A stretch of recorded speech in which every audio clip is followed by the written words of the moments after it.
Welcome to the Korea Pro podcast. I'm your host, Jeongmin Kim, the editorial director of Korea Pro. And I'm John Lee, the editor of Korea Pro. Join us for a weekly 15-minute conversation as we dive into the most pressing stories shaping South Korea and dissect the most complicated ones for you. From politics to culture, technology to society, we've got you covered. So stay ahead of the curve and never be sidelined again. So get ready for a fresh perspective on South Korea's news. This is the Korea Pro podcast. Welcome to the special guest episode of the Korea Pro podcast. Today we are joined by special guest Dr. Victor Cha. He is currently serving as Senior Vice President for Asia and Korea Chair at CSIS, Center for Strategic and International Studies. He's Professor of Government at Georgetown University. And the host for today, as usual, Jeongmin Kim, Editorial Director of Korea Pro, and John Lee, Editor of Korea Pro. Thank you very much, Dr. Cha, for making time for us. Sure, it's my pleasure. We read in detail the new report that you just published. The title, I Love, Breaking Bad, about South Korea's nuclear options. Could you please give us a brief introduction of the top findings that you saw from the new survey report, please? Sure, I'm happy to. Thanks to both of you for having me on your podcast. So the main finding of the report is that when we did a poll of strategic elites in Korea, not the general public, but strategic elites, that we found the majority of them, actually about 66%, not agreeing with the idea of South Korea acquiring nuclear weapons. This is a significant finding because, in general, the public opinion polling has actually weighed in the other direction. At least some of the well-cited polls have found almost the same number and sometimes even higher actually in favor of South Korea going nuclear. So our survey was a little bit different. We decided to look at elites, and there was a reason we decided to look at elites rather than the general public. And we can talk more about that. I think one of the other major findings was that for those who are not in favor of nuclearization, that group generally believe that nuclear weapons did not make South Korea more secure. And they also believe that, or they also self-identified across a broad political spectrum. So conservatives, moderates, and progressives. And then I guess one of the other major findings of the report is that for those who are in favor of nuclearization, only 34%. 34% is still a significant number. I mean, there are very few issues that 34% of Americans agree on. So the fact that 34% agree is still important. But again, not nearly the 70 or 75% that has been reported with regard to the public. Of that group, they represented a much narrower base politically, in the sense that it was mostly people who self-identify as conservative that were sort of in favor of that particular option. Thank you very much, Dr. Cha. We have a lot of questions to go through. I covered this report extensively on NK Newsite, our sister website, actually. But we thought Korea Pro podcast might be a good place to discuss this and related risks and implications, because this very closely relates to alliance issues rather than just North Korea threat. I'll kick off with a few questions on the top findings. It's basically a contrast between the public perception in South Korea about nuclear weapons and why they support it, and versus the strategic elites. Before we move on to who the strategic elites are, there are actually existing studies from Korea Institute for National Unification or Chicago Council, very few, but they did ask the public in the past whether conditional statements change their public perception of the support for nuclear weapons. It actually did show that when they're asked, for example, to choose between U.S. forces Korea and their own nuclear weapons, the number goes down. The rate of support goes down. So it seems maybe it is still in line with how the elites see it and the public sees it when there is more information given. I was wondering how you read this gap or I guess, alignment in a sense on the conventional deterrence versus nuclear weapons between both public and the elite. Well, I mean, that's good to that. If there is alignment, that's a good thing. The polls that have been cited and that really sort of were filling the noise of the Washington echo chamber just about a year ago was 75%. You know, the perception that South Korea was on the precipice of going nuclear. This was to me, this was not accurate. And for this reason, we wanted to do our own polling that did ask conditional questions and that did sort of try to get beneath the first question, which is whether you agree or disagree with the statement. So if some of these other, and there aren't many, as you know, there are many polls, but there are not many that do go into depth.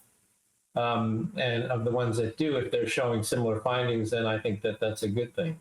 That shows alignment between the way the elites and the general public think about it. But the fact that so many polls were done that did not ask conditional questions and that fed a particular narrative about South Korea, sort of hungry for nuclear weapons, was not a good thing, in my opinion. Exactly. From a perspective or from an alliance perspective. You mentioned the echo chamber in Washington, D.C. That echo chamber was what brought me last time to D.C. actually to moderate this whole event about whether South Korea will go nuclear. That was how serious the discussion, it seems, was in D.C. at the time. But I always bring up this anecdote. The public's perception of nuclear weapons, it's not exactly after knowing non-proliferation issues or what comes with nuclear weapons, right? Like if I ask my dad, who is in his 60s or 70s, if I asked him, do you want nuclear weapons? He will immediately think of just power, being among the powerful countries in the world. And that's sometimes why they support nuclear weapons. Going back to the second question, you mentioned that 66%, was it? Yeah.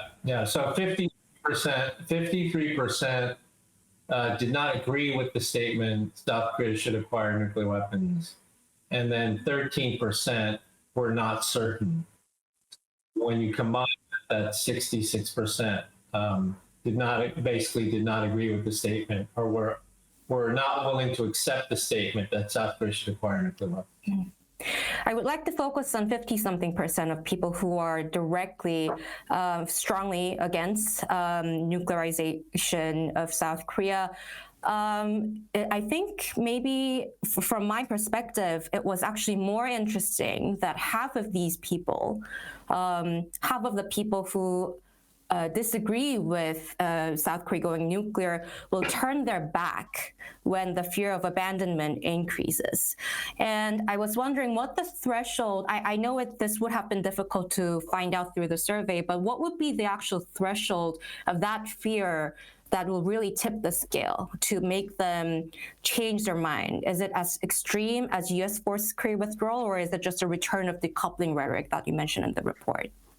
So I think, it's a good question. We only asked one question about this. We didn't ask several because we were constrained by the limits of the survey, in the sense that we wanted the entire survey to take no longer than 5 minutes. So that limits the number of questions that you can ask. But we did, I think the way we framed it was, if an America First policy comes back that denigrates allies, and I can't remember whether we said decouple or withdraw troops, but we said one of the two things. So we tried to be a little bit more specific than just saying abandonment.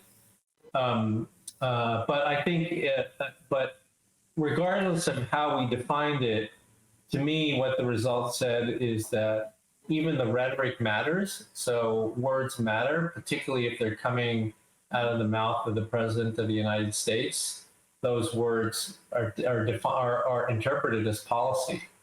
And so I think the United States has to be careful about decoupling rhetoric, let alone action. They need to be careful about the rhetoric too, because that, as our survey showed, can generate a dynamic in South Korea that was, again, not in the interest of the alliance. I see. Another interesting part to me which was just culturally fascinating, was to see that among the people who disagree with South Korean nuclear weapons, I thought the elites would be more concerned about the risk it will give to the U.S.-South Korea alliance. But you mentioned in the report that reputational damage is actually considered more important. Can you expand on this a little bit?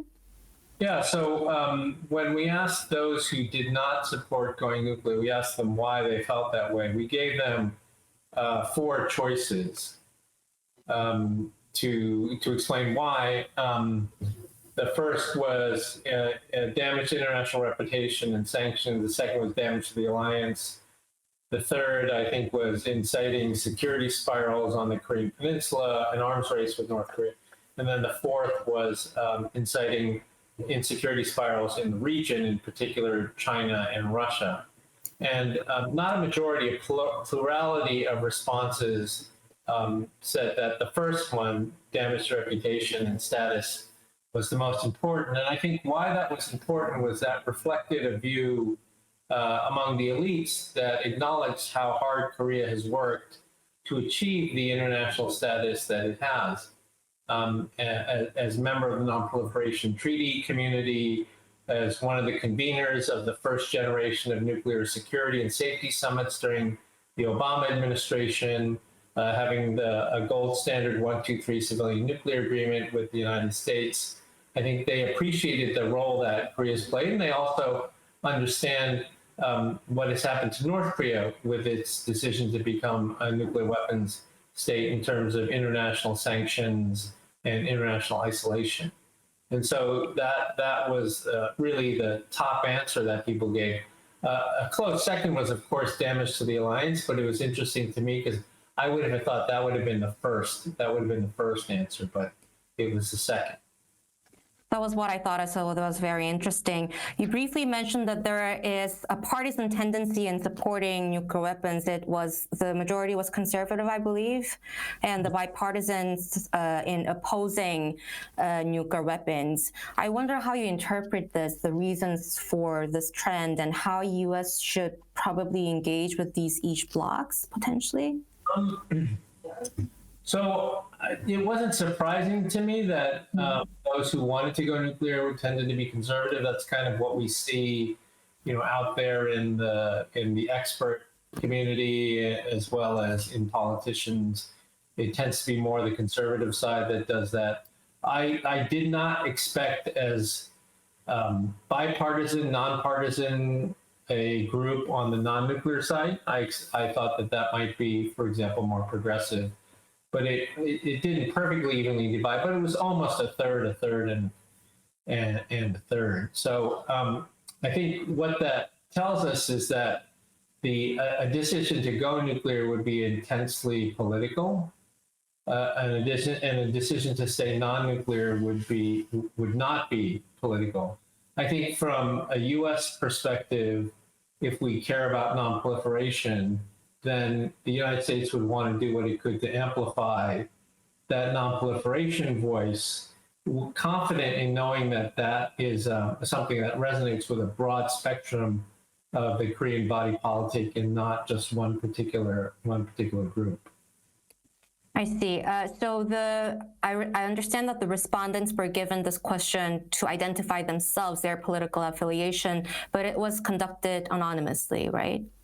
Yeah, all the answers were anonymized, but we did ask people in the end. When we asked them like, "What's your education level? What age group are you in? What gender?" We did also ask them, "How do you self-identify? How would you self-identify yourself on the political?" I see. Well, this would be a follow-up question to that, actually. The supporters of South Korea going nuclear, it seems they prefer autonomous nuclear weapons, and the anti-nuclear groups, if pressed, they prefer nuclear sharing option. This was also interesting and has a lot of policy implications for the U.S. And I wonder, does this mean that the conservative rationale for nuclearization is more nationalist, and I guess bipartisan, nonpartisan groups against nukes have more trust in the U.S. deterrence? This is a bit counterintuitive to me, if you think about that. Yeah, so it wasn't. I guess it wasn't so easy to interpret the meaning of that question, whether it was nationalist or not. I mean, what to me was interesting is that often the conversation that takes place about going nuclear in both the Washington and Seoul policy echo chamber has really been focused on the question of autonomous capabilities or returning tactical nuclear weapons, U.S. tactical nuclear weapons to the Korean Peninsula. Often you hear a lot of talk about the latter, right? Returning U.S. tactical nuclear weapons. But what the survey shows us was where the debate will really be, if we ever get to that point, is not about returning tactical nuclear weapons, U.S. tactical nuclear weapons to the peninsula. The debate or the discussion is really between autonomous capabilities or some sort of nuclear sharing. Now, I have gotten questions after the report came out about what we meant by nuclear sharing, because there are different ways to think about nuclear sharing. We didn't specify in the report, but we did suggest that these were gradations, that autonomous nuclear weapons was an autonomous South Korean capability. Nuclear sharing would be in the context of the alliance. And then the third, or the least extreme, if you would be returning tactical nuclear weapons. And what the responses showed us was that there was much less interest in that third option, and that the debate would really be between those who've wanted nuclear weapons from the start, who would want autonomous capabilities, and then the non-nuclear group that was, if you will, forced to go nuclear because of U.S. decoupling or any of that. But that group would prefer nuclear sharing. So that's where the debate would be. And so that to me was actually quite interesting, because I had not thought of it that way before we did the survey. And also there's a relative, like you mentioned, the relative lack of discussion, conversation about what nuclear sharing means in South Korea compared to when we talk about tactical nuclear weapons redevelopment. My last question about the findings would be the South Korean government liability. You survey strategic elites, and sometimes, more often than you want, South Korean government makes decisions based on a populist reason sometimes. And so public perception actually does matter in South Korea, even when it's about foreign policy, right? Even when it's about the U.S. If you think about these potential tendencies that South Korean government and lawmakers have, how strong, how reliable would it be for the fact that South Korean elites do not favor nuclearization when the public perception is still high? So I think popular opinion is extremely important in this day and age, in today's politics, not just in Korea, but in the United States and everywhere else. Popular sentiment has been a big political force, right, in democracies around the world. But our jumping off point for this survey, and also for focusing on elites, is that there is a body of literature in the scholarship on national security, foreign policy, international relations, that says when it comes to questions of national security, grand strategy, that in most cases, these decisions reflect not populist views, but they reflect the views of a fairly sort of a smaller, relatively smaller elite group of everything from academic experts to politicians to government officials to former government officials to business elites, right, who care about foreign policy, sort of C-suite business elites who care about foreign policy. And that quite often, big decisions about national security reflect thinking of that particular group. So that was the premise for doing the study, because South Korea's decision to go nuclear isn't a decision like, reducing real estate taxes or something. This is a different caliber of decision. And again, the literature tells us that we need to look at strategic elites in that case, and so that is what we did. I mean, the notion that populism sort of determines foreign policy, even in the case of Korea, I'm not entirely sure that that is the case. I mean, for example, we did have a period of time, I mean, we do today, where still China is the most disliked country in Korea.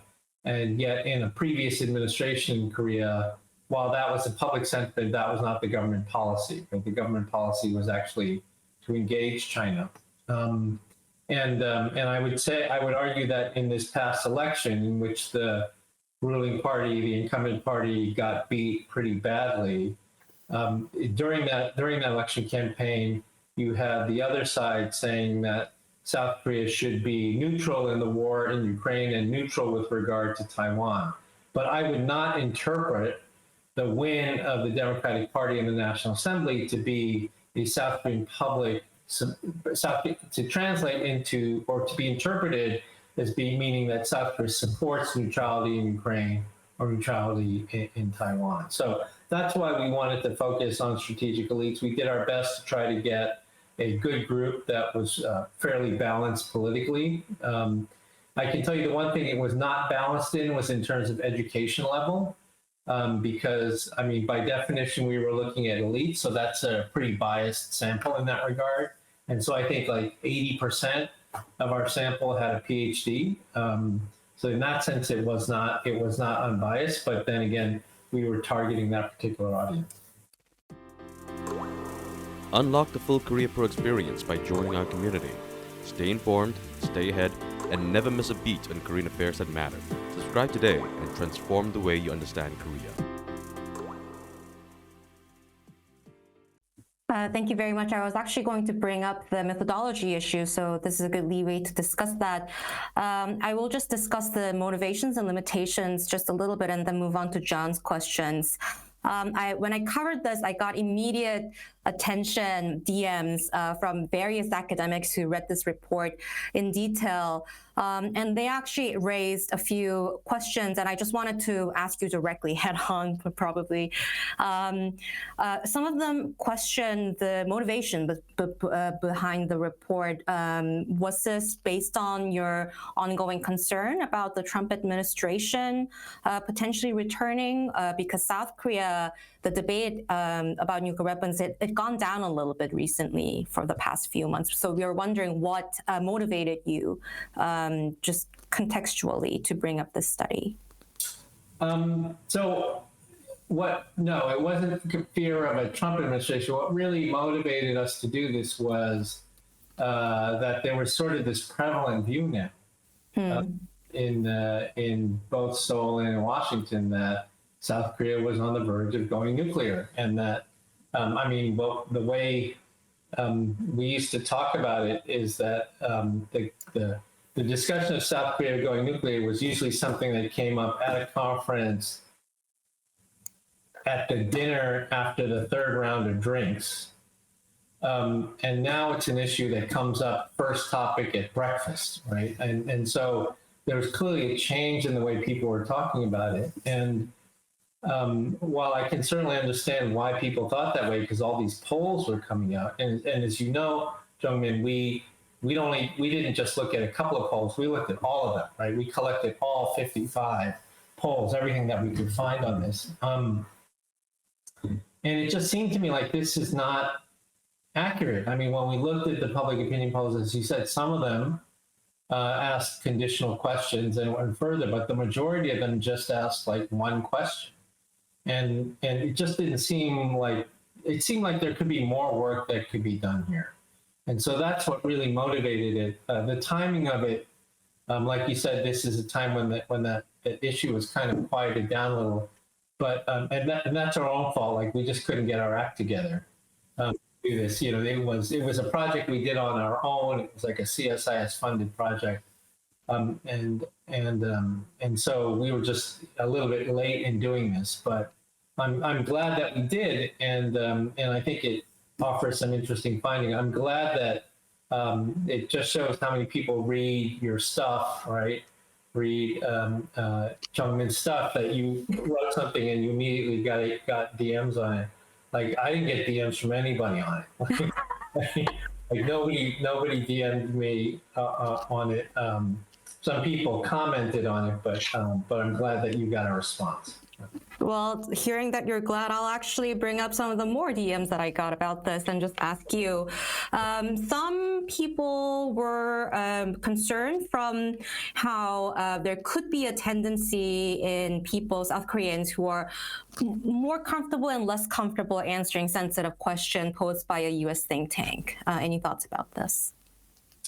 I mean, that certainly could be the case. Like we sent the survey out to over 1,000 strategic elites, Korean nationals, in the United States, in Europe, in Japan, and in Korea. And, you know, I mean, and our response rate was 17%. So it wasn't like we had a 50% response rate. So clearly a lot of people didn't want to answer, right? But again, it was anonymized, and that was understood. You know, there've been, I'm sure many of these people also received many polls like this from many researchers. I know, like, I don't answer all of them just because there's many of them and I don't have time. So, you know, there could have been some who've been discouraged from answering, but at the same time, I think it's a question that has been talked about so much, it's no longer even taboo, right? The president of South Korea has even talked about it. So it's no longer that much of a taboo topic. So I don't imagine that people would not answer for fear of some sort of retribution or stigmatization or anything like that. I see. Now that you mentioned Yoon's remarks, it was a cabinet meeting remark, and it wasn't a public-facing speech, as I remember correctly. I translated the entire transcript, I remember. And related question, after that, a few months afterwards, South Korea got nuclear consultative group through Washington Declaration, and some people saw it as tightly linked, these two incidents. Yeah. And question about that, CSIS did a report previously around that time as well about what U.S. can do to inform South Korea better about the nuclear weapons, right? And my question is, are South Korean elites, do you think, are really well informed on the consequences of nuclearization? Because I've heard that the part of the goal of the NCG is not just for the reassurance, but also to enlighten South Koreans a little better on the consequences of potentially having nuclear weapons nearby or on the peninsula. Yeah. I mean, it's a good question. I think, and it also speaks to one of your earlier questions in that I remember when the Washington Declaration came out and the NCG came out on the heels of the state visit. And it was, from the expert community, widely celebrated as, you know, a step up in the alliance in terms of deterrence and reassurance. But what did strike me was that when the U.S. government talked about it, they drew attention to the fact that you know, this document reaffirms South Korea's non-nuclear status, that South Korea that it will remain within the NPT. And to me, that was a little bit of an odd way to sort of start out when it was a celebration of the alliance. You know, the highest level honor the White House could give to a foreign leader is a state visit. And then these new documents that were part of that were now part of the alliance, but that the fact that some U.S. government officials were backgrounding, you know, this keeps South Korea within the NPT, again, sort of suggests that this Washington echo chamber of South Korea being on the precipice of nuclear weapons, and this was a way to sort of keep the genie in the bottle, if you will. So that to me also seemed a little bit odd because I didn't think that was an accurate reflection of the state of affairs, and that was what caused us, partly what caused us to look into this, although we were a little bit late in doing it because we had other things that we were working on. So that's the first point. I think the second, though, is at the same time, you know, if we had done this survey earlier and said, oh, yeah, no, you don't have to worry, South Korea is not going to go nuclear, then maybe we wouldn't have gotten the Washington Declaration and the NCG, right? And the port calls by the USS Kentucky and all those other things. Maybe those things wouldn't have happened because the U.S. wouldn't have been as concerned. So Not that we plan things that way, but one could look at it that way. So. Right. I was asking because some experts were interpreting the whole NCG and the visits of more strategic assets as something of a price to pay from the U.S. point of view to keep Yoon from saying such things any further. And you also mentioned in your recommendation, don't panic, but keep reassuring it's a small price to pay. Yeah, keep reassuring it's a small price to pay. But at the same time, I think what the survey does show is that what has been done in terms of reassurance is working, at least with regard to the strategic elite, like the Washington Declaration, the NCG, the port calls, the exercising, early, integrating early warning. All these things are actually having an effect in the sense that elites don't feel the need to go nuclear. And I think that's also a very important finding from a policy perspective, because the folks at the Pentagon are working very hard at trying to find ways to reassure South Korea, but the nature of deterrence is when you're the country that is being the recipient of these reassurances, nothing ever feels like it's enough, right? Because the whole concept of deterrence policy is you're trying to deter an action. So you're operating in the realm of non-action. Successful deterrence means that your adversary is doing nothing, right? And so it's very hard to confirm successful deterrence. So some of my friends at the Pentagon get very frustrated because they're like, it's a bottomless pit. Like, we do everything we can to reassure the South Koreans and they never feel like it's enough.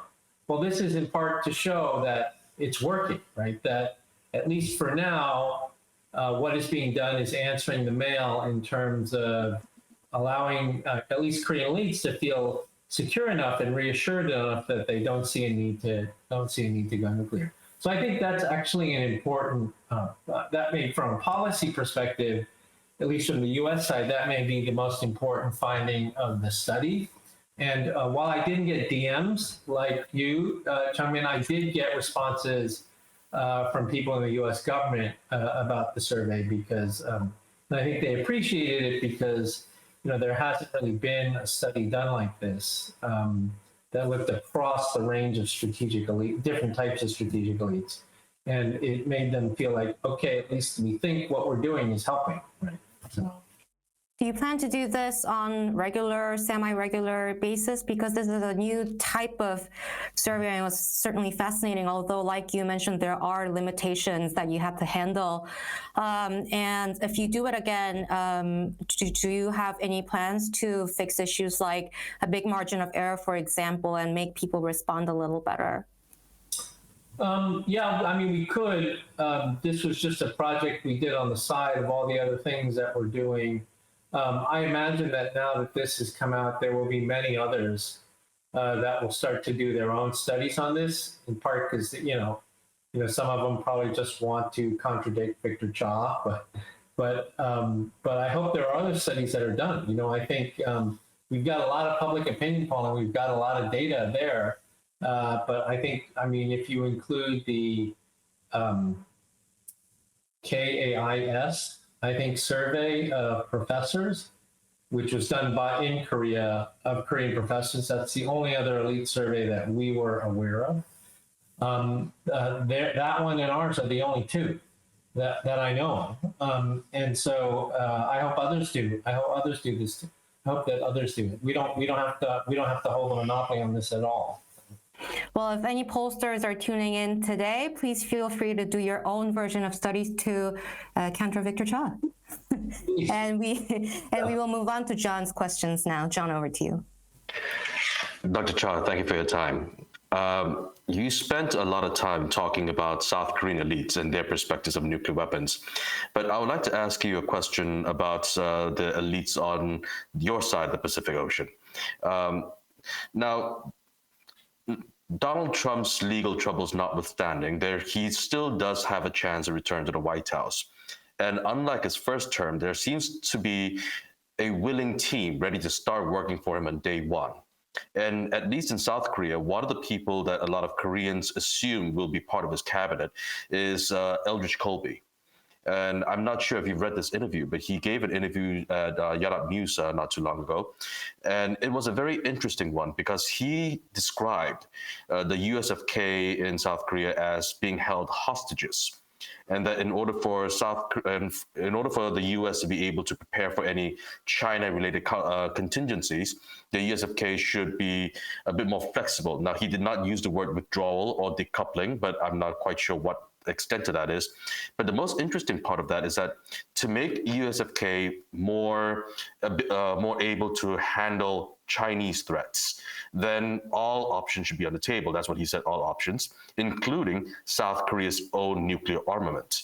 Now, the Biden administration, as evident from the Washington Declaration, has been dead set against South Korea's nuclear armament. But Colby is saying something very different. How prevalent is this view among Republican elites in the U.S.? Well, it's hard to say because, well, I mean, it's hard to say who's a Republican these days. Like, are you a traditional Republican? Are you a Trump Republican? Like, I don't know what it means to be a Republican these days in the United States. I think Albert Colby is he's a very good expert on East Asia. He's someone who also has policy experience from formerly working in DOD. I can just tell you that to me, the question of U.S. ground troops in Korea is a different one in the sense that I feel like there's much more discussion today about the possibility of dual contingencies or opportunistic aggression. The idea being that if there were a contingency in the Taiwan Straits, that there could be an opportunity for aggression by another party, that being North Korea, either on their own or as prompted by China, to try to create a situation in which the United States is really stretched in terms of trying to deal with two contingencies at once. This was something that was always theoretically possible, but it's, I think, something that's talked about a lot more today because of the war in Ukraine and the war in the Middle East. And in particular, the war in Ukraine, the war in Europe, which really, I think, made clear to policymakers and strategic planners that anything is possible. The notion that somehow something could be impossible should be completely ruled out. And so what this has done is it's created a lot more discussion in Korea, as you know, about Taiwan. You see the president of Korea making statements about Taiwan, about South China Sea, things that we've never seen before. And this goes even back to the previous administration. And what all this means in terms of this question of ground troops in Korea is, I think that there is now more of an emphasis that if there were a contingency in Taiwan, it's absolutely imperative that South Korea be able to deter North Korea from opportunistic aggression, that they need to be able to avoid a situation in which the United States is trying to help defend two countries at the same time. And so that actually speaks to not the movement, but the stationing of Korean ground troops in Korea in the traditional tripwire format to ensure that's the most credible sign of the U.S. commitment and deterrence, is U.S. soldiers right on the front line, figuratively speaking, to ensure that North Korea knows anything they do wouldn't automatically involve the United States. So I think when we think about Korean contingency, Korea in a Taiwan contingency, to me at least, it looks like the ground troops have to stay in Korea to ensure the credibility of deterrence. There may be some air assets that need to move from Korea to a Taiwan contingency, but it's very important for Korea to be able to deter North Korea from opportunistic aggression, and then also possibly play a role in terms of rear area support for a Taiwan contingency. There's a scholar by the name of Cho Sung-min, I don't know if you've had him before, at APCSS, Asia Pacific Center for Security Studies in Hawaii, who's written on this, the role of China, the role of South Korea in a Taiwan contingency. We had him on our podcast, and it was by far our most viewed podcast, because it's a very important issue. All right, thank you, sir. Now, Then, of course, I did see the interview. Someone gave it to me. I did see the interview, and on what he said about South Korea and nuclear weapons. I don't. He's certainly entitled to his view on this. It is. There are others who said this, right? There are others who've made this, or other Americans who've made this argument as well. He's one, but there are also others as well. I think his gets a lot of attention because many people think he will serve, if Trump were reelected, that he would serve in a senior policy-making position in the Trump administration. I have no idea whether that's true or not, but I certainly respect that is out there. But I will say that I think one of the things that is distinct about Trump and that is very different from Biden is that in the past he has said that South Korea, Japan, they should. Why not? They should all have nuclear weapons. Whether there's a lot that he says that people have to explain as not being policy and everything. But I think the one thing we can gather from that is, while Biden cares deeply whether South Korea goes nuclear or not, I think it's pretty clear President Biden cares deeply about that.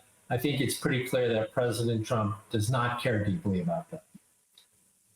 Whether that translates into U.S. support, opposition, acquiescence to South Korea going nuclear is, we don't know the answer to that. But I think I'm fairly confident in saying that I don't think Trump cares as deeply about that outcome as President Biden. okay, thank you, sir. Then that leads me to my last question. Now, there are a lot of elections going on around the globe right now. South Korea just had one, and the U.S. will have one in November as well. And so I want to look forward to 2027. Right now, the relationship between President Biden and President Yoon, they are very amicable. But this might not be the case going forward. President Yoon's popularity is quite low, and he might be replaced by another president who might be looking forward to reset relations with China, be more neutral again. Or the U.S. might have a Trump administration that might pursue a more erratic foreign policy. In your assessment, what kind of a combination between South Korea and the U.S. do you think would be most conducive for the alliance? For example, would it be conducive to continue to have a democratic government in the U.S. and a conservative government in South Korea, or a Republican government in the U.S. and a progressive one? Or what kind of combination do you think would work best? So I know that there has sort of been this. So when I was in government, I was in a conservative administration, and we were dealing with the Jeongmin administration, a progressive government. There were things that we agreed on, and there were things that we disagreed on, for sure. My successor came in the Obama administration, and they had Park Geun-hye and Lee Myung-bak. And they would be like, I don't know what the problem is, Victor. Like, we get along great. Like, you said it was difficult and scratchy in the previous, when you were doing this, but they're like, this, the Korea count's pretty easy. And I said, of course it's easy. Like, you don't understand. It's like it's very different. Right now we have a situation with the Biden administration, first with the Moon government, and now with the Yoon government. I would say, with regard to the future, though, that this notion that certain combinations work better than others, like, I'm not sure if that continues to apply in the future, just because the external environment has changed so much, right? So when I think about South Korea's policy towards China, going forward, like, South Korea's policy towards China is the way it is in this administration and in future ones, I would argue, not as a result of South Korean policy choices, but as a result of Chinese behavior. Right? So Chinese behavior has sort of created Yoon's policy on China, and it will probably create the next government in South Korea's policy on China as well, whether we're talking about economic coercion, right, or Taiwan, or South China Sea, or East China Sea, or Yellow Sea, right? I mean, Chinese, fishing boats sort of storming Korean territorial waters. I think China policy is less a function. I think it may have been in the past a function of South Korean domestic politics, but I think going forward, it's less a function of that. And it's more a function of Chinese behavior.